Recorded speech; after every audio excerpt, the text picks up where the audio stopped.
Exactly. 71 countries have had an attack on their soil in 2018. This is the second highest number of countries impacted in the past 15 to 20 years. So we clearly see that globally, the international community has been very good at taking away the capabilities of terrorist groups to harm and to commit the attacks. But on the other hand, the ideology and the root causes and the grievances for international terrorism are still there, and the phenomenon is still spreading.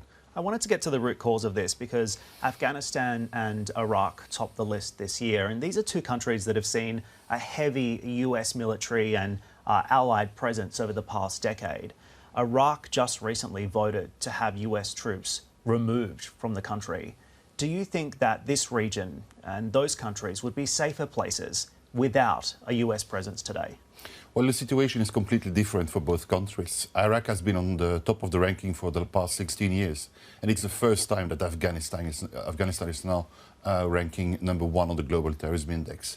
We have seen a decrease by 70% of the amount of people getting killed by terrorism in Iraq last year, while in Afghanistan it was the other movement upwards, with 71% more people getting killed in Afghanistan. So it's completely different dynamics in both countries. What we have seen over the course of the past 20 years is, of course, acts of Western foreign policy and Western intervention have had an impact on the levels of terrorism in different regions of the world. So do US troops need to stay in Iraq or leave?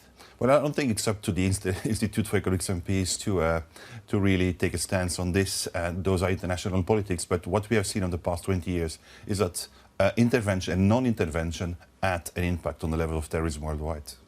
Serge, Matt also has a question for you. Thank you. Hi, Serge. Yeah, thanks very much for joining us. What would be a potential catalyst, do you believe, to spark a renaissance in perhaps activity in the Middle East and, of course, a bit more broadly? There was, of course, some speculation or some suggestion that the death of al-Baghdadi back in October 2019 may have been a catalyst to, of course, see people come out and carry on his work.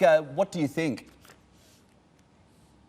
Well, I would say any successes or any, I would say, large impact activities like the killing of Baghdadi will spark online radicalization and online recruitment.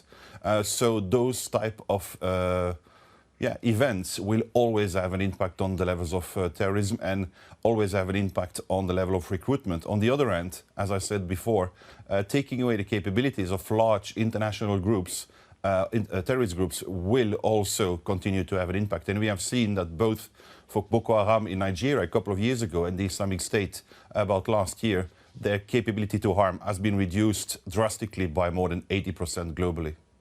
Serge, the United States also moved recently to take out Qasem Soleimani. Do you think that that has made the region safer? Was it the right move, in your opinion? Well, it's very difficult to say at the moment. The only thing I could say about this is that every action that is not towards peace in the region will have an impact on security in the region. And we have seen that tensions have risen over the past days and weeks, and this will anyhow have an impact, a global impact, but especially an impact in this region. Yeah. Hey everybody, it's Hadley Gamble from our new CNBC Middle East Bureau in Abu Dhabi. Thanks for stopping by. Now to watch more, you can try one of the videos that just popped up on your screen. And don't forget to subscribe.